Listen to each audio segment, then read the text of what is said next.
네, 오늘도 이제 신부의 복음 쉬운 번째 그 시간입니다. 우리에게 있어서 그 우연은 아닌데 특별히 이 신부의 복음, 신부의 영성이 벌써 이제 50번째 그 왔는데요. 이것은 이제 주님이 오심을 예비하면서 마지막으로 전해드릴 이 왕국 복음입니다. 그래서 이게 50회 왔다는 것은 결코 그 우연이 아니고 또 이 복음을 듣고서 이게 신부로 준비되는 것도 또 하나님이 계획해 놓으신 것이고 또 나아가서 이 복음을 접하는 자체가 이제 앞으로 이 주님이 오실 날이 급박한데 꼭 그 필요한 그 소위 왕국 복음, 천국의 복음인 줄로 믿습니다. 이 신부의 영성을 가져야지만이 우리는 그 신부가 되고 그야말로 그 왕국의 혼인잔치에 참여해서 그 누림을 갖게 되는 것이죠. 그래서 이 복음이 앞으로 전 세계적으로 이렇게 땅끝까지 전해지는 것처럼 천국 복음이 이 신부의 복음이 이렇게 앞으로 전해질 줄로 믿습니다. 예. 그래서 우리가 이제 희년이 지나면 그 희년이 이제 그 50번째 아닙니까? 7년에 7배 해가지고 그야말로 이 신부의 복음이 벌써 이제 거의 1년이 다 되는 50번째 됐다고 하는 것에 대해서 정말 감회가 새롭고 다시 한번 하나님께 감사와 찬송과 영광을 올립니다. 예. 자, 오늘도 신부의 복음 혹은 신부의 영성 두 가지만 가지고 또 말씀을 선포하도록 하겠습니다. 첫 번째는 하나님의 인입니다. 고린도후서 1장 21절에서 22절에 보면 그러나 우리를 여러분과 함께 그리스도께로 견고하게 붙이시는 분이시며 우리에게 기름을 부으신 분은 하나님이십니다. 그분께서 또한 우리에게 도장을 찍으시고 그 영을 우리 마음에 보증으로 주셨습니다. 이렇게 얘기하고 있습니다. 여기 이제 세 가지 아주 중요한 게 나오는데 하나님께서 우리를 그리스도께 이렇게 견고하게 접붙였다고 그랬어요. 그죠? 예. 그래서 그 결과가 세 가지인데 첫째는 이렇게 거룩하신 분의 기름 바름이 있고요. 두 번째는 하나님의 형상을 표현하기 위해 거룩한 성분으로 인쳤다는 얘기고요. 세 번째는 하나님에 대한 충분한 맛봄을 주시는 바로 보증이라고 이렇게 이야기를 하고 있습니다. 이게 얼마나 우리한테 신실한 약속이고 축복인지 몰라요. 예. 다른 건 다 이렇게 변하고 그야말로 회전하는 그림자지만 이 신실한 약속은 반드시 이루어지는데 그것도 누가 하신 거예요? 하나님이 하신 거야. 그 세 가지가 바로 우리를 이렇게 기름 부어 주셨고 또 인쳐 주셨고 성령으로 또 보증을 받았기 때문에 결론은 뭡니까? 반드시 하나님과 하나 될 수 있고 또 그리스도를 살아낼 수 있는 거예요. 이건 하나님이 하시기 때문에 그런 것입니다.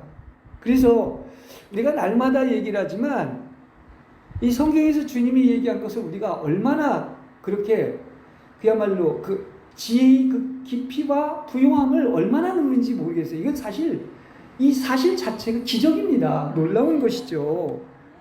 어떤 것입니까? 우리 안에 누가 산다? 하나님이 산다는 그 자체가 놀라운 거예요. 세상에 이런 기적이 어디 있습니까? 눈에 보이는 기적이 아니라 이게 최고의 기적인 거죠. 그래서 그러지 않습니까? 예수님도 자꾸 기적을 보여달라고 하니까 내가 네게 보여줄 표적은 요나의 기적밖에 없다. 그 말은 뭐니? 십자가에서 죽으시고 부활하셔서 우리 안에 들어와 살겠다는 얘기죠. 그게 최고의 기적이라는 것을 이야기해 주고 있습니다. 그리고 이제 여기에 오늘 그 하나님의 인이라고 얘기를 했는데 그 이마에 인이 쳐져 있다는 것은 이 영적으로 풀어보면 우리의 그 살 속에 이 하늘의 언어로 글자가 새겨져 있는 것입니다. 예. 그래서 이 사람마다 이 글의 뜻이 있는 겁니다. 새겨진 이름이 있단 말이에요. 예. 그래서 주님은 내 속에 무엇이 있는지, 어떤 생각을 하는지를 다 꿰뚫어 알고 계신 분입니다. 그래서 이렇게 하나님이 어디에다 우리의 이마에 이렇게 새겨놓은 글자의 뜻이 있는데, 그것이 바로 그 사람의 어떤 정체성을 다 얘기해주고 있는 거예요. 각자마다 다 새겨진 이름이 있습니다, 이마에. 예. 우리가 알아야 될 것은, 내가 이 세상으로 보내지기 전부터 이미 모든 것이 이렇게 주님의 완전하고 원대한 계획에서 만들어져 있다는 것입니다. 이게 성경 얘기죠. 그래서 이걸 프로비던스라고 해서 하나님의 섭리라고 얘기를 하죠. 예. 주님은 단 한치의 오차도 없으시고, 전 우주의 모든 피조물들과 생명체들은 다 그분의 섭리와 관여 속에서 존재한다는 사실을 아시기 바랍니다. 예. 풀 한 포기조차도 하나님의 손길 안에서 그 섭리와 관여 속에서 존재하는 겁니다. 예. 이렇게 바람이나 불을 한번 이렇게 불어버리시면 그냥 순식간에도 없어질 수 있는 걸 우리가 알아야 됩니다. 성경은 그렇게 얘기를 하죠. 시편 100편 3절에 보면, 나를 만드신 분은 하나님이지 결코 내가 아니라는 거예요. 예. 그래서 사람이 내가 사는 것 같지만 사람의 생사화복을 사람 마음대로 할 수 있는 사람이 하나도 없습니다. 예. 그래서 심지어는 우리가 오고 가는 거, 누구를 만나는 거, 이사하는 것조차도 우리 믿는 사람 안에서는 하나님의 손길로 되어진 것입니다. 예. 그래서 그 이마에 인친 글자는, 그거는 하나님이 새겨놓은 글자이기 때문에 새긴 자가 아니면 지울 수가 없는 이름이라는 거예요. 예. 그래서 여러분, 나를 여기까지 불러주신 분이 누구겠습니까? 바로 주님이신 것을 믿으시기 바랍니다. 예. 그래서 우연은 없어요. 그래서 성경은 이런 것을 잠언이나 또 시편이나 여러 군데서도 얘기를 하고 있지만, 주님이 직접 또 이렇게 얘기를 하셨습니다. 왜 우리 인생에는 우연이 없느냐? 하나님의 철저한 그 손길과 안배 속에 있느냐? 이 잘하는 겁니다. 여러분, 잘하는 것처럼 참새 5마리가 2아사리온에 팔립니다. 근데 숫자도 기막히게 얘기를 했습니다. 그럼 결론적으로 얘기를 해서 한 아사리온에는 어떻습니까? 2마리를 살 수 있는 것이죠. 근데 굳이 왜 5마리라고 했느냐? 5번째 참새는 돈으로 계산되지 않고 그냥 덤으로 준 거예요. 또 우리의 머리카락을 또 얘기하면서, 머리카락도 수도 우리는 알 수가 없지만요, 이건 이제 그 히브리 원문으로 영적으로 풀어보면 1년번으로 그 하나님이 순서를 매겨놨다는 겁니다. 아마 뭐 7만에서 10만 개라고 이렇게 얘기를 하고 있는데, 그 숫자까지 다 세워놓은 그렇게 섬세한 하나님이라고 하는 거예요. 그런데 어떻다? 그 덤으로 참새가 한 마리 더 준 그 덤으로 한 것조차도 하나님이 허락하지 아니하면 한 마리도 땅에 떨어지지 않는다는 거예요. 이게 바로 뭡니까? 이게 바로 하나님의 섭리와 관여 속에 모든 만물이 존재한다는 얘기예요. 제 얘기가 아니잖아요. 성경이 그렇게 얘기를 하고 있습니다. 그런데 하물며 너희일까 보냐. 하물며 예. 하나님의 영이 찾아왔죠. 우리에겐 유일하게 우리만이 그렇게 고귀한 존재예요. 그래서 나의 나됨이 가장 우주에서 고귀한 존재인 거예요. 그 첫 모델이 예수님이고, 또 우리가 바로 그런 존재라고 하는 거죠. 그러니까 성경은 뭐라고 그럽니까? 1년 365일 뭐 하라는 거예요? 그 365번이 나온 게 바로 뭐냐? 두려워하지 말라는 거예요. 염려하지 말라는 거예요. 다른 말로 하면은. 예. 그러니까 우리가 당한 일 중에 우연한 것이 없고, 주님이 청량을 거치지 않은 것은 하나도 없다는 사실을 아시길 바랍니다. 이건 성경 얘기를 여러분한테 그대로 전해주고 있는 것입니다. 그렇죠? 그래서 우리가 이 시편 37편 23절에서 24절에 뭐라고 얘기하느냐? 여호와는 사람의 발걸음을 정하시고, 여러분 보십시오. 사람의 발걸음을 내가 가는 게 아닙니다. 하나님이 정하시고 또 그의 길을 기뻐하십니다. 예.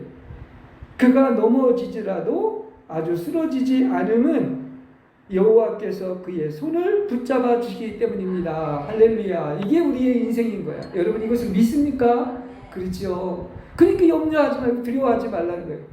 참 이렇게 엄청난 신실한 약속을 했는데 우리 인간은 그냥 조금만 바람이 불어도 환경을 바라보지 않습니까?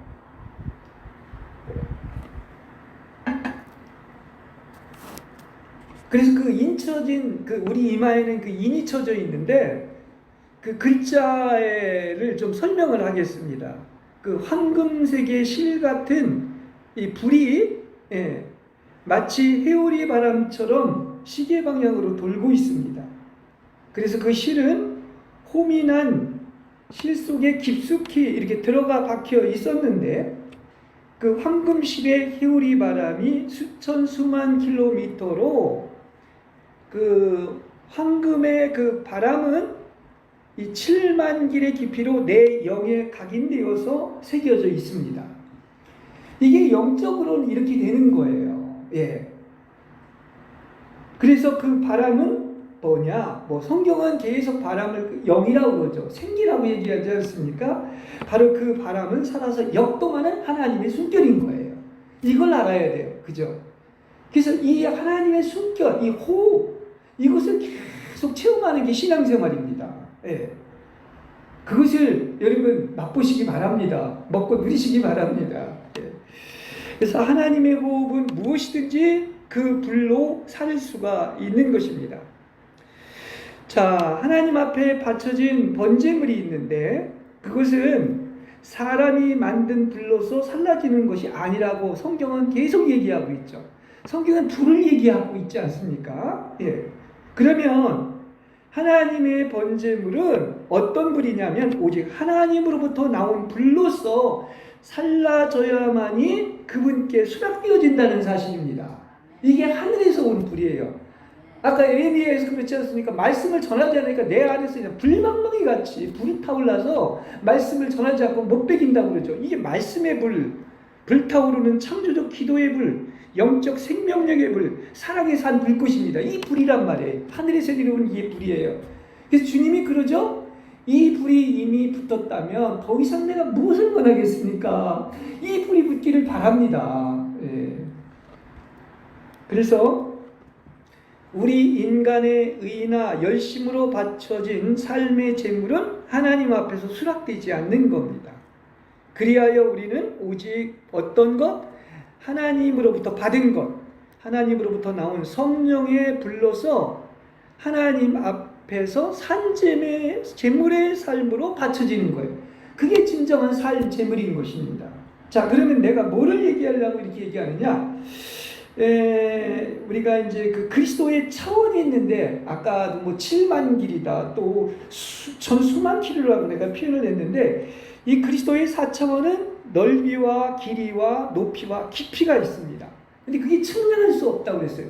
근데 놀랍게도 그것이 어디에 있다? 아까 이마에도 새겨져 있다고 우리 마음 안에 거처를 정하셔서 하나님이 원하시는 것은 하나님의 모든 충만에 이르도록 하나님으로 충만해지는 것입니다. 할렐루야. 그래서 에베소서 3장 16절 19절이 성경에서 또 가장 그야말로 중심이 되는 구절이라고도 이렇게 얘기를 하고 있죠. 하나님으로 그냥 충만해지는 거예요. 네. 나는 내 스스로가 앞으로 하나님 앞에서 살아있는 번제물의 존재로 살아가야 한다는 것을 알아야 됩니다. 우리는 제물이 되어야 돼요. 하늘로부터 온 불로 번제물이 되어야 됩니다. 그래서 우리가 이제 결국은 그 생명 체험은 이기는 생명을 체험하는 것인데 이기는 생명을 말하면서 반드시 말해야 될 게 있습니다. 그게 바로 뭐냐? 뭐라고 생각합니까? 그게 바로 헌신인 거예요. 헌신입니다. 헌신이 그렇게 중요해요. 헌신은 이기는 생명이 하는 첫 번째 일입니다. 여러분 정말 여러분이 하나님의 이기는 생명을 체험한다면 그분의 사랑을 안다면 아낌없이 여러분의 몸을 산제물로 드릴 줄로 믿습니다. 이게 지극히 정상적인 거예요. 예. 안 드리면 뭔가 이기는 생명을 모르는 거예요. 체험하지 못한 것입니다. 그러니까 헌신이 뭐 처음 예수 믿고 헌신하면 좋겠지만, 그러면 좋겠지만, 그것도 맞지만은 이김의 관문을 통과한 후에 항상 따라오는 어떤 필수적인 것이 뭐냐고 하면 헌신인 거예요. 그래서 얼마나 그 사람이 헌신하느냐 하는 것을 보면 알 수가 있는 거예요. 예. 그래서 죽고 살아나지 않은 사람은 절대로 그래서 헌신할 수가 없는 것입니다. 예. 그리스도인은 이기는 생명을 얻은 후에 헌신한다 이렇게 말을 할 수가 있겠습니다. 그렇죠? 예. 왜냐하면 죽고 사는 것이 누구로 인한 거예요? 주님으로 인했죠. 주님과 함께 죽고 주님과 함께 살았습니다. 내가 죽고 그리스도가 살았죠. 부활했죠. 그래서 이 이기는 생명이 있어야지만이 헌신이 될 수 있는 거예요. 예. 그래서 진정으로 헌신하는 것입니다. 그래서 그분의 이기는 생명이 체험이 있어야 헌신할 수 있고 사랑할 수가 있는 것입니다. 예. 그래서 죽고 사는 것이 없이 인간의 의나 열심으로 바쳐진 재물은 그게 바로 이제 사람이 만든 불로서 하나님이 원치 않는 거예요. 오히려 하나님의 불을 사용하는 것을 방해라고 다른 불을 사용하니까 하나님이 바로 그냥 죽이지 않습니까? 이게 뭔지를 우리는 알아야 돼요. 그러니까 당신 안에 있는 것이 아담 안에 있는 것이고 죽은 것이기 때문에 하나님은 그것을 원치도 않고 받지도 않습니다. 오직 뭐만 드릴 수 있다? 주님에게서 나온 것만이 주님께 드릴 수 있는 거예요. 그게 바로 뭐다? 그게 헌신인 거예요. 예. 근데 우리는 하라는 것을 불순종하는 것도 문제지만 주제넘게 시키지 않은 일을 하는 것도 더 큰 문제란 말이에요. 예. 자, 그러면 우리는 왜 헌신해야 되는가? 오늘은 아주 헌신이라는 두 주제입니다. 확실하게 헌신이 뭔가를 좀 아시는 여러분 되시길 바랍니다. 이 성경에는 헌신에 대해서 아주 핵심적인 두 구절을 얘기하는데 저는 먼저 나눌 걸 얘기하겠습니다. 로마서 12장 1절이죠. 그게 바로 뭐냐? 여러분의 몸을 하나님께 거룩한 산제물로 드리라 이렇게 얘기하고 있습니다. 자, 그냥 여러 가지 드려야 될 분명한 이유가 있는데 우리가 하나님의 그 사랑을 안다면 그 사랑이 어디에 계시 십자가에서 그분의 피를 흘리시고 나를 값으로 주시고 사셨단 말입니다. 그걸 정말 안다면 어떻게 하겠습니까? 나를 핏값으로 사셨기 때문에 이분의 사랑을 안다면 단마음으로 자신의 몸을 드릴 수가 있는 겁니다. 예. 이건 너무나 자연스러운 거예요. 진실로 주님이 당신을 사랑하심을 안다면 우리는 영원히 주를 섬기기를 원할 것입니다.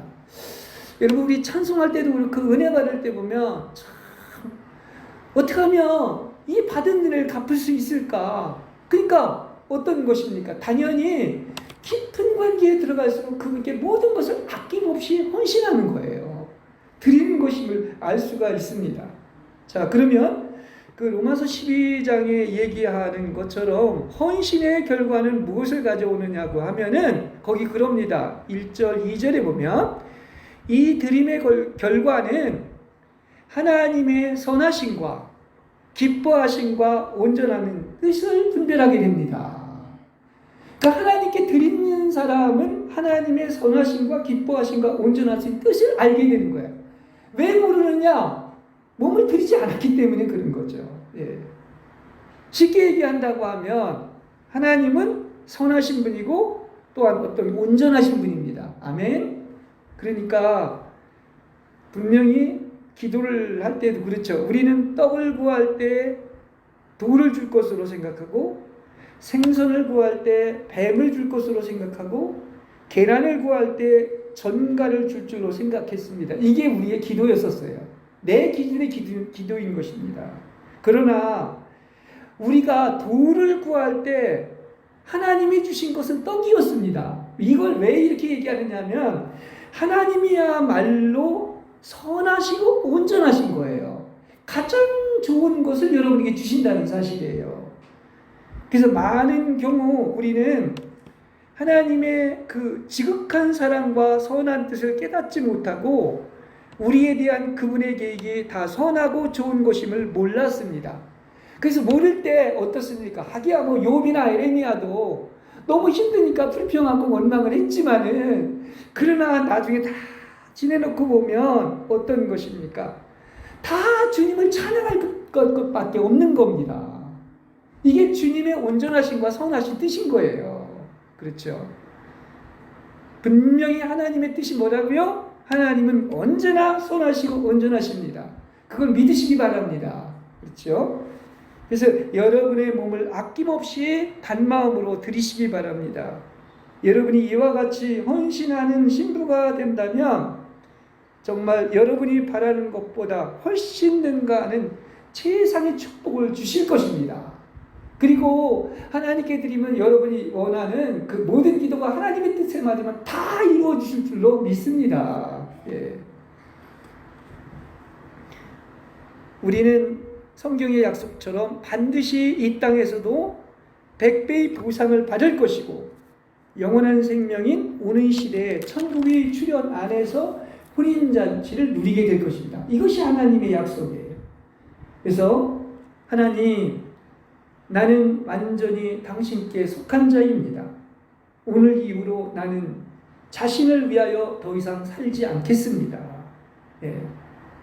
하나님 이외의 것들, 내가 사랑하는 사람이나 일이나 물건이나 자신이나 그 모든 것을 다 드린다고 해도 아깝지 않은 것은 하나님은 어떤 분이다? 아까도 얘기했지만 온전하신 분이고 선하신 분이라는 거예요. 그분의 뜻을 믿어야 돼요. 그죠? 그래서 그 헌신한 것들을 섬세한 것까지도 다 기억하시고 이 모든 것에 가장 좋은 것을 하나님이 주실 것으로 약속을 하신 거죠. 그렇죠? 예. 그거 하나님께 맡기면 더 좋은 걸 주는데 가장 필요한 것을 주시죠. 누가 생선을 달라 하면 그죠? 예. 어떤 다른 것을 주겠습니까? 돌을 주겠습니까? 그게 아니잖아요. 그래서 분명히 오늘 알아야 될 것은 우리는 이마에 인쳐진 자인데 두 가지로 구분이 돼요. 성경에 보면 성경이 언급하는 이는 두 가지로 구분되는데 하나는 하나님의 사람은 하나님의 인을 받았다는 거예요. 그래서 그 사람은 그분의 그 새겨진 이름이 있고 정체성이 있고 그분의 사랑과 다스림을 받습니다. 다른 하나는 마귀의 사람들은 짐승의 인을 받고 마귀의 다스림을 받습니다. 이게 눈에 보이지 않지만 이게 그 마귀도 그 짓을 하는 거예요. 그 대표적인 것이 우리 대환난 때 보면 그때는 모든 사람에게 오른손이나 이마에 666 숫자를 표한다고 그러지 않았습니까?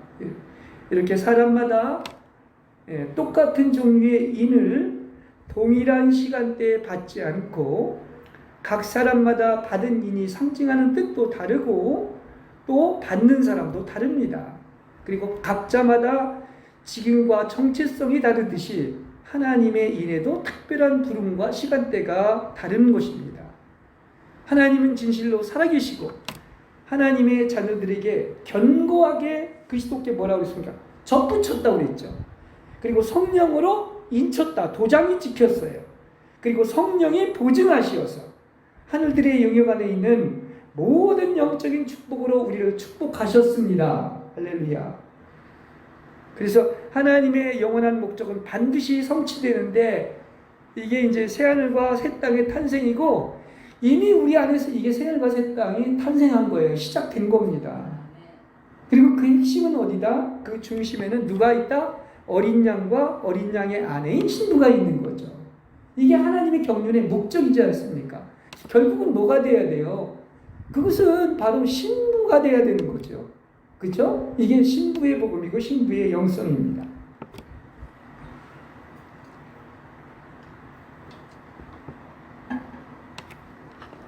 자, 그 다음에 두 번째, 오늘 제가 이제 집중 포커스를 맞추고 있는 게 뭐 하는 것이다? 드린다. 헌신에 대해서 또 강조를 합니다. 히브리서 12장 8절에서 10절에 보면 아브라함은 믿음으로 부름을 받고서 장차 유업으로 받을 땅으로 나아가라는 명령에 순종하였으며 어디로 가는지도 알지 못하고 나아갔다. 이렇게 얘기하고 있습니다. 아마 이것은 순종, 다시 말하면 자기를 드렸기 때문에 이렇게 순종할 수가 있는 거죠. 예. 그래서 아브라함은 믿음으로 약속의 땅에서 외국 땅에 있는 것처럼 외국인으로 머물렀으며 동일한 약속을 함께 상속받을 이삭과 야곱과 더불어 어디에 살았다? 천막에 살았다고 그랬어요. 왜냐하면 거기 그러잖아요. 그가 하나님께서 설계하시고 건축하신 기초가 있는 성을 간절히 기다렸기 때문이라고 얘기하고 있습니다. 이 목적으로 사는 거예요.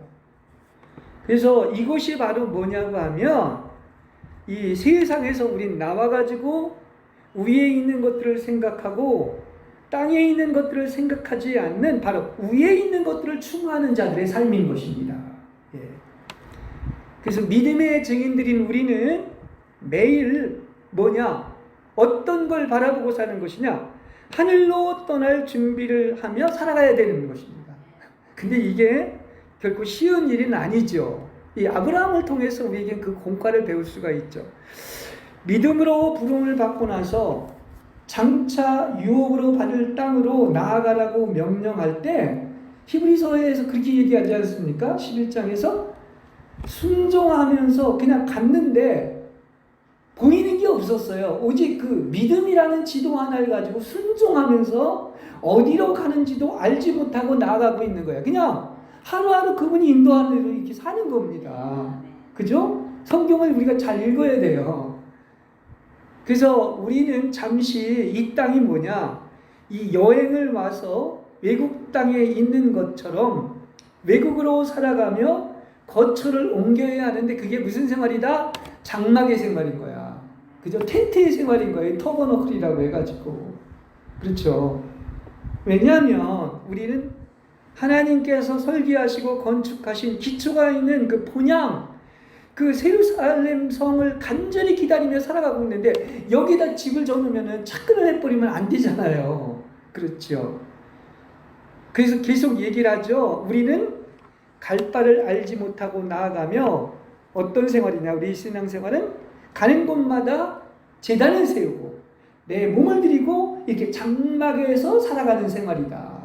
예, 임시 텐트를 치고 살아가는 생활이다. 얘기를 할 수 있습니다. 그렇습니다. 나 자신을 봐도 그렇고 우리 신앙생활이 그래요. 예, 보이는 게 없죠. 귀로 들리는 게 없을 수도 있습니다. 도대체 그분이 간직하신 계획의 끝은 어디인지, 그리고 나라는 인간의 무지는 어디까지인가요? 그럴 때가 종종 있지 않습니까? 그런데 거기에서 하나님이 그게 뭐다? 훈련시키는 거야. 믿음의 훈련을 시키는 거예요. 예.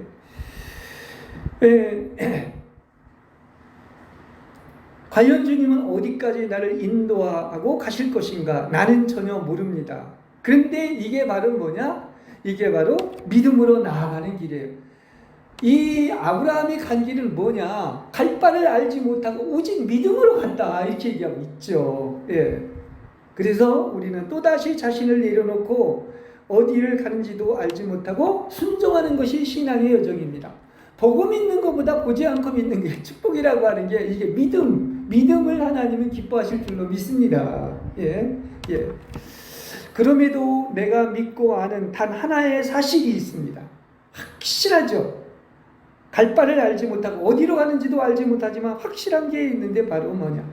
주님은 어떠한 경우에도 나를 결코 포기하지 않는다는 사실이에요. 그렇죠? 그러니까 여러분 이걸 알아야 됩니다. 하나님이 꼭 대답하지 않으셔도 여러분이 모를 뿐이지 나를 이처럼 사랑하시고 언제나 인도하고 계시고 선하고 온전하시고 이렇게 거룩한 길로 인도하고 있다는 사실을 아시길 바랍니다. 그래서 이 분명한 사실은 어떻게 된다? 그게 믿어지면 이 하나님의 내 깊은 어떤 속사람의 요동을 잠재워 주는 거예요. 그리고 또다시 편해지는 것입니다. 예. 이렇게 주께서 나를 이처럼 사랑하사 죽으셨으므로 로마서 14장 7절에서 8절에 이렇게 얘기합니다. 더 이상 우리는 자신을 향하여 사는 사람도 없고 자신을 향하여 죽는 사람도 없습니다. 우리는 살아도 누굴 향하여? 주님을 향하여 살고 죽어도 주님을 향하여 죽습니다. 그러므로 우리는 살든지 죽든지 주님의 것입니다. 이렇게 얘기를 하고 있습니다. 그렇죠?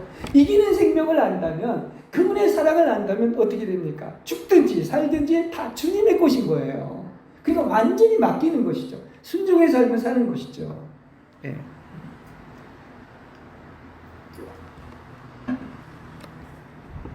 그래서 우리는 그 어떤 경우에도 거룩하시고 신실하신 그분은 나를 떠나지도 버리지도 않으실 것을 약속해 주셨습니다. 그래서 이 약속은 천지가 없어지더라도 흔들리지 않고 까딱도 하지 않는 바로 누구의 약속이다? 내 주인님의 약속인 거예요. 그래서 지금 로마서 12장에서 헌신을 얘기하면서 그분은 어떤 분이다? 언제나 세상이 어떻게 되건 말건, 응답이 있건 말건 그분이야말로 어떤 것입니까? 선하시고 또 나아가서 온전하는 분임을 믿으시기 바랍니다. 그거 말고 믿을 게 뭐가 있어요? 그렇지 않습니까? 예. 그래서 주님은 가서 나를 위하여 한 곳을 예비하고 내가 와서 너를 위하여 아버지의 집인 한 곳을 예비하면 다시 와서 너를 나에게로 영접하여 데려다가, 이렇게 얘기했습니다. 내가 있는 곳에 너도 있도록 하겠다고 말씀했습니다. 이게 뭡니까? 이게 하나님의 집인 베델이 여러분한테 확실하게 보장되어 있다는 사실이에요. 그거는 이 세상에 온 천하를 다 준다고 해도, 아무리 그 좋은 호텔을, 모든 땅을 다 준다고 해도 비교가 안 되는 그런 확실한 아버지의 집입니다. 예, 하나님의 집입니다. 그걸 건축한 게 우리 신앙생활 아닙니까? 예. 그래서 아마 내가 살아서 그분을 뵌다면 그분은 내게 거룩한 입맞춤을 하실 것이고, 내가 죽어서 그분을 뵌다면 그분은 나를 깊은 품 안에 안아줄 것입니다. 그러니까 살아도 죽어도 좋은 거예요. 예. 그러므로 나는 내 삶의 모든 것을 다 내려놓은 채 다 버리고 떠날 수 있는 거예요. 아브라함이 그것을 믿음으로 보여준 겁니다. 언제라도 떠날 수가 있는 거예요. 내려놓고. 그 이사를 몇 번 했잖아요. 그죠? 떠나라면 떠났잖아요. 갈대아 우르에서도 그렇고 하란에서도 그렇고. 그렇죠? 그러니까 우리는 하나님을 제한하면 안 됩니다. 그분이 마음껏 운행하실 수 있게끔 우리의 육체와 자아가 끝나고 모든 것을 다 내려놓고 맡기시는 여러분이 되시기를 바랍니다. 예. 그 고린도후서 4장 18절에 보면 이 땅의 것이, 우리 이 땅의 것을 이거 내려놓고 맡기지는 못하는데, 이게 보이는 것은 잠시뿐이지만 보이지 않는 것들은 끝이 있지 않는 영원으로 존재하는 시간대라는 거예요. 영원이 있죠. 영생이 있죠. 주님이 신실한 약속을 하죠. 이것같이 확실한 보장이 어디 있습니까? 아까 그랬죠. 기름 부어주시고 우리를 견고하게 그리스도에게 접붙여가지고 또 어떻게 된다고 했습니까? 인쳐주시고 보증이 된다고 했다. 이런 확실한 보장보험이 어디 있습니까? 그래서 내게 속한 모든 것을 우리는 어떻다? 정말 안다면, 이기는 생명을 체험했다면 베드로와 같이 사도 바울처럼 버릴 수가 있는 거예요. 진짜 하나님을 만나면 그렇게 할 수 있는 것입니다. 아낌없이 드릴 수가 있는 겁니다. 그렇죠? 왜냐? 그러면 더 좋은, 가장 좋은 것을 주신다고 했기 때문에. 그렇잖아요. 천상천하에서, 우주에서, 하늘에서도 땅에서 누가 밖에 없다? 주밖에, 주 같은 분이 어디 있느냐고 그러지 않았습니까? 그러니까 그분보다 더 중요한 것은 이 세상이나 장차 올 세상에도 아무것도 존재하지 않기 때문에 기꺼이 모든 것을 다 이렇게 내려놓을 수가 있는 겁니다. 왜냐하면 그분의 때에 나의 영 속에 반드시 우리는 이게 이루어지는데, 그분의 영이 합쳐져서 지금도 이루어지고 있고, 우리는 장차 그분과 완전히 하나가 될 것이기 때문인 것입니다. 예. 우리가 신과 하나가 돼서 신이 된다는 게 얼마나 대단한 얘기인 것입니까? 하나님의 아들들이 되는 것인데. 그래서 주님은 정말 사랑하는 이렇게 자에게는 희한한 방법으로 이 땅에 철저하게 마음을 붙이지 못하도록 인도하셨습니다. 그게 히브리서 11장에 나오는 믿음의 사람들의 삶인 거예요. 이 땅에서 잘 나가고 거기다가 이렇게 마음을 붙이고 살지 못하게 하신 겁니다. 그렇죠? 오직 어디만? 하늘만 바라보며. 그래서 주님은 우리가 철저하게 그분의 방법으로 빚어지기를 원하시는 분인 것입니다. 예. 그게 바로 뭐죠? 사랑의 방법, 최고의 사랑의 방법은 이 땅에 이렇게 뿌리내지지 않고 이 땅 것을 철저히 마음 붙이지 못하게 하는 거예요. 그래서 오직 하늘의 것으로 그냥 가득 채우시는 것입니다. 예. 그래서 하나님은 그렇게 하시는데 모든 것을 바칠 수 있게끔 이렇게 다른 모든 것을 다 드릴 수 있게끔 이제 마지막은 뭐냐? 하나님과 나 둘뿐이라는 이 사실을 훈련시키는 거예요. 네. 제가 바로 앞에서 로마서 12장에 얘기를 했지 않습니까? 이 헌신이 두 가지다. 그 2절, 3절에 1절에서부터 3절에 몸을 산제물로 드리는 것은 바로 뭐냐면 12장은 하나님께 연락될 뿐 아니라 하나님의 선하시고 기뻐하시고 온전하신 뜻이 무엇인지를 알게 된다는 얘기예요.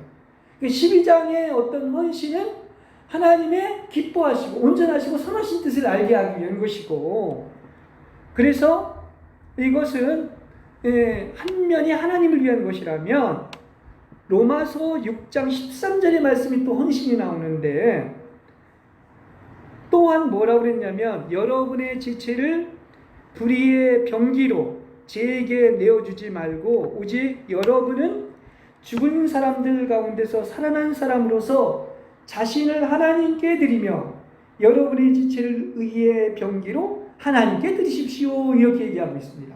여기도 드리는 얘기가 헌신이 또 나오지 않습니까? 그렇죠. 그래서 여기서 죽고 다시 산 사람만이 그래서 헌신할 수 있는 거예요. 그죠? 여기 지금 본문에 그러지 않습니까? 여러분의 지체를 그전에는 불의의 병기로 제게 들었지만 이제 죽었단 말입니다.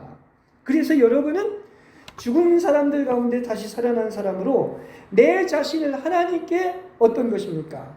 의의 무기로 병기로 드린다. 이렇게 얘기하니까 반드시 헌신은 죽고 살아야만 헌신이 되는 거예요. 이 순서를 보면.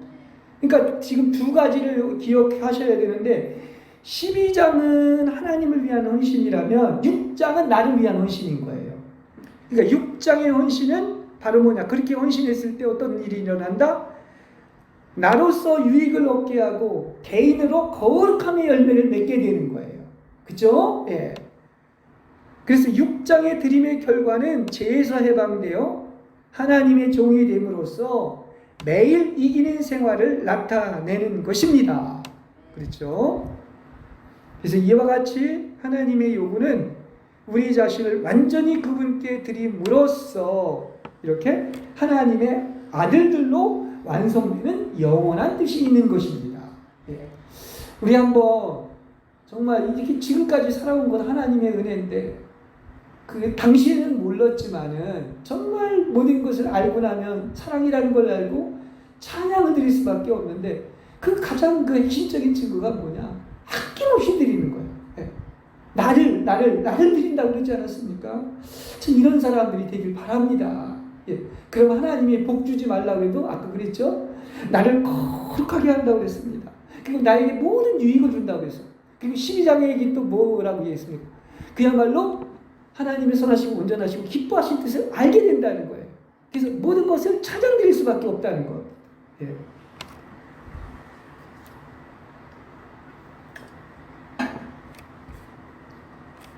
그래서 예수님이 우리에게 가장 너의 사랑하는 것을 내게 달라고 한 이유가 여기에 있는 것입니다. 하나님 요거 하나만은 요거까지 뺏어가시려니까 그게 아니라는 것. 그거 마지막 남은 그거 하나를 드려라. 예. 예수님은 그것이 내게 얼마나 소중하고 영원하고 간직하고 싶은 소유물인지를 잘 알기 때문에 그걸 드리라고 하는 거예요. 그럼 그걸 드리면 어떻게 만든다? 그게 땅의 것인데 하늘의 것으로 만들어서 완전히 금과 은과 보석으로 만들어 주시는 거예요. 예. 나에게 드린 다음에 하나님은 반드시 욥을 봐도 모든 것을 갑절로 축복했잖아요. 예. 그러니까 예수님은 내가 사랑하는 그것을 영원히 간직하기를 원하는데 그게 진짜 영원한 것이 되게 만드는 거야. 일시적인 게 아니라. 예.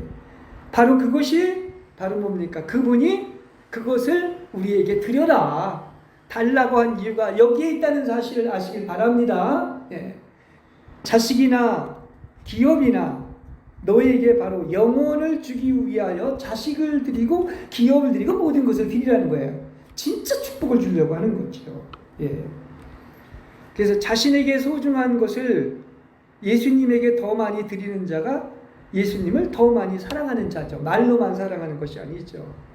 그래서 오늘 이 143장 찬송도 불렀지만 참 그 몸밖에 드릴 게 없어 이 몸 자신을 드립니다.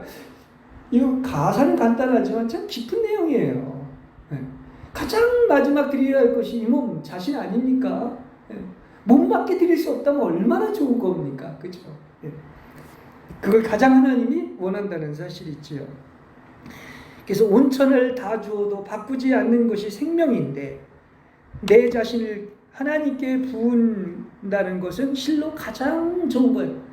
정말 이런 축복은 저 마리아나 그죠? 이런 사람처럼 특별한 사람에게 주어지는 아주 축복이라는 사실인 것입니다. 그걸 하나님도 칭찬을 하고 있잖아요. 예. 그래서 이렇게 복음의 목적이 여기에 있고 또 나아가서 이렇게 자원에서 헌신을 선택한 자에게는 바로 하나님께서 신부가 되게 하실 뿐만 아니라 영광의 영이 그의 몸에 임하게 되는 겁니다. 가장 다른 것도 열심히 해도 되지만은 다른 사람과 길이 다르다고 해도 좋아요. 내 자신을 내 몸을 주님께 드릴 때 하나님 기뻐 받아주시고 이 복음의 향기가 계속되는 것이죠. 미리 드린 거예요. 마리아는 그렇죠? 그러니까 아무도 드리질 못했지만 이 마리아는 앞서 주님의 장사를 준비한 유일한 여인이 된 이런 축복받은 여인이 된 겁니다. 예, 그렇죠. 근데 우리는 왜 스스로 이렇게 자원해서 기쁜 마음으로 드리지 못할까요? 이게 보이는 세계의 환경을 보기 때문인 것입니다. 제 시면의 깊은 곳에는 자신을 향한 주님의 사랑을 온전하게 신뢰하지 못하는 불신이 있어요. 드리면 내가 손해보지 않을까? 더 좋은 걸 주신다고 했는데 과연 그럴까?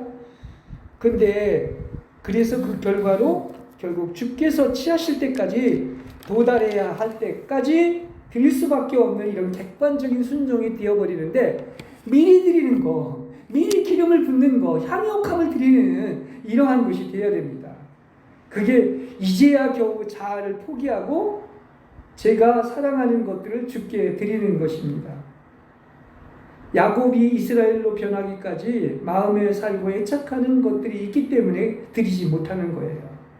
그래서 마지막 남은 그 한 가지 드려야 할 것이 있는데 오늘 그 로마서 6장 13절 그리고 또 나가서 12장 1절 2절의 말씀을 보면 마지막 남은 한 가지가 바로 뭐냐면 자신을 드리는 거예요. 그렇죠? 그렇게 얘기하잖아요. 자신을 드려라. 의의 병기로 드려라. 산재물로 드려라. 모든 축복이 다 온다 그러면. 바치면 다 준다 이렇게 얘기하지 않습니까? 그래서 역시 우리에게 있어서 최고의 방해 요소 그리고 마지막 남은 우상은 또다시 얘기하지만 나 자신이 자한 거야. 옛사람에 속한. 하나님을 섬기면서도 나는 살아야 된다. 나를 버리지 못하는 것이 가장 어려운 것입니다. 그래서 이 작업은 우리의 죄는 이제 어느 정도 성숙하면 끊어져요 다. 그죠? 그런데 가장 끝까지 드려야 될 것이 날마다 죽어야 되고 버리지 못하는 가장 어려운 것이 자아인 거예요. 그걸 우리는 알아야 되는 것입니다. 그래서 자아가 죽어야 영이 넘쳐 흐르는 것인데 예수님은 뭐라고 그러죠? 우리 신앙생활이 이 축복을 다 받을 때까지 너는 나와 함께 날마다 십자가에 죽어서 세상에 대하여 장사를 당하면 된다고 얘기하고 있습니다. 날마다 죽고 우리 항상 얘기하지 않습니까? 자기를 부인하고 날마다 자기 십자가를 지고 온 생명을 미워하고 그래야 된다. 그래야 된다고 얘기하죠. 그래서 그분의 사람들은 육체와 함께 정욕과 탐심을 날마다 십자가에 못 박았습니다. 하나님이라니 씨가 죽어야지 살아나는 것인데 십자가는 뭐 하는 것이냐? 내가 무슨 누구 때문에 고통을 당하는 것이 아니라 그냥 죽는 거예요. 뭐가 죽는 거야? 옛사람이 죽는 거야. 육체와 자아가 끝나는 겁니다. 이게 축복이라는 얘기예요. 그래서 죽는 것은 성령님의 역사입니다. 한쪽을 완전히 헐어내잖아요. 성령님의 강력한 통제와 파쇄가 있을 때 많이 죽는 것이죠. 그래서 성령의 나타남과 능력이 있을 때 죽을 수가 있고, 이것이 바로 뭐다? 십자가에 못 박힌 사람들의 특징인 것입니다. 그래서 우리에게 십자가가 있어요. 근데 큰 십자가 위에서 죽으려 할 뿐만 아니라 작고 사소한 십자가 위에서도 죽어야 됩니다. 작은 일에 충성된 자가 큰 일에도 충성되다고 하는 것처럼, 예. 그래서 여러분, 혼자 죽기는 두렵지만 어떻다는 거예요? 항상 함께 한다고 했습니다. 주님이 그랬어요. 주님이 함께 죽으셨기 때문에 함께 죽고 함께 부활하는 거예요. 그럼 이게 얼마나 우리한테 큰 힘이 됩니까?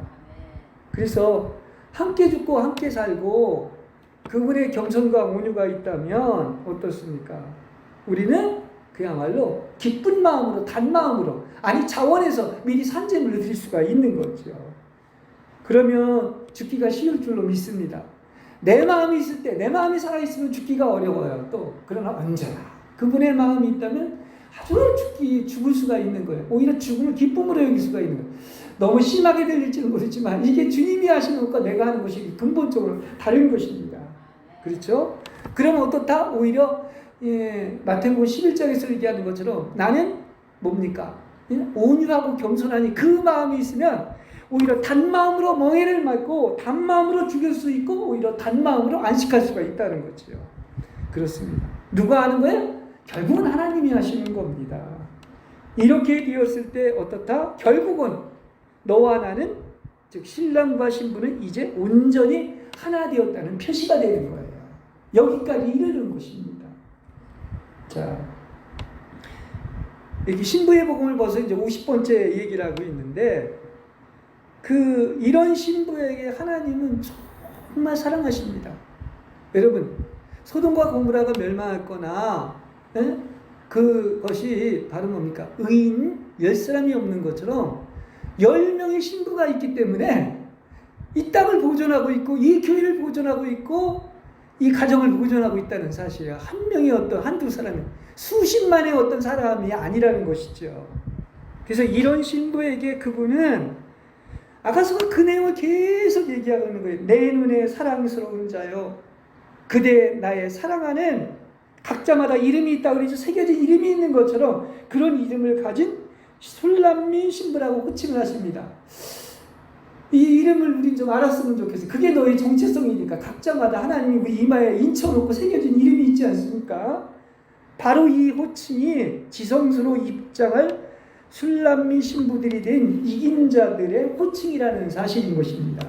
예. 성경에는 그 백합화라고 이제 아가서는 계속 얘기하고 있는데, 이렇게 한 송이 한 송이 백합화예요. 그죠? 신부들이. 그래서 백합화 같은 신분으로 빚어져서 이렇게 백합화의 숫자가 채워질 것입니다. 그리고 이 숫자가 채워지면 주님께서는 오시는 것이죠. 신부의 숫자가 채워지면 하나님의 비밀의 경륜 안에 감추어진 바로 뭡니까? 어디? 그 장근 동산 안에 거주하는 그 백합화는 오직 주님의 온전한 소유가 된 자들을 얘기하는 겁니다. 그래서 아까 그랬죠. 다 드린 자, 아낌없이 모든 것을 쏟아 부어서 내 자신까지 드린 자, 그러니까 내 소유가 없는 거죠. 주님이 소유가 된 겁니다. 완전히. 여러분, 사랑은 말이 아니라 사랑하기 때문에 그 사랑을 한다면 아낌없이 드리는 거죠. 그렇죠? 그래서 이기는 생명의 첫 번째 일이 뭐다? 역시 헌신이고, 마지막 항목도 헌신이라는 사실을 꼭 기억하시길 바랍니다. 아낌없이 향유옥화 계속 부어보세요. 예, 드려보세요. 그게 우리 마지막 어떤 소원입니다. 그래서 예수님을 사랑하는 자가 예수님을 가장 많이 알며, 예수님을 사랑하는 자는 얼마만큼 그분께 헌신하느냐에 있는 것입니다. 성경은 모든 것이 바로 사랑의 얘기지 않습니까? 러브스토리 아닙니까? 사랑은 얼마나 그분께 헌신했느냐, 모든 것을 드렸느냐, 그분을 사랑했느냐에 있는 건 아니겠습니까? 그러면 어떻습니까? 사람에게 붙잡히지 않고 사랑하는 사람도 드리고, 많은 일들도 하나님께 드리고, 많은 물건, 물질, 시간 드려야 되고, 마지막은 뭐 드려야 돼요? 자신까지도 이렇게 드려야 되는 것이죠. 그래서 여러분, 모든 것이 하나님의 소유입니다. 내 것 하나도 없어요. 여러분 귀와 발과 입과 눈도 몸도 하나님의 것이고 마음도 하나님의 것입니다. 그래서 누가 다 소유하는 것입니까? 그분의 소유고 그분이 소유하는 거예요. 예, 그렇지 않습니까? 예. 그러면 뭐를 안다? 아, 하나님같이 주밖에 좋으신 분이 없구나. 그리고 하나님의 뜻은 항상 선하고 온전하다는 것을 알게 됩니다. 지금은 몰라도 반드시 때가 되면 하나님을 찬양할 수밖에 없어요. 그렇죠? 그래서 반드시 그렇게 되면 하나님은 여러분이 이기는 자로서 세상의 선물인 성령을 주실 뿐만 아니라 또 신부로서 새 예루살렘 성에 들어가게 하시고 또 아까 얘기한 것처럼 여러분이 드린 만큼 여러분 어떤 시간이나 물질이나 모든 것 내 자신을 드린 만큼 이 땅에서도 100배로 주시고 먹는 것, 입는 것, 마시는 것 모든 필요한 것을 이렇게 갑절로 공급해 주실 줄로 믿습니다.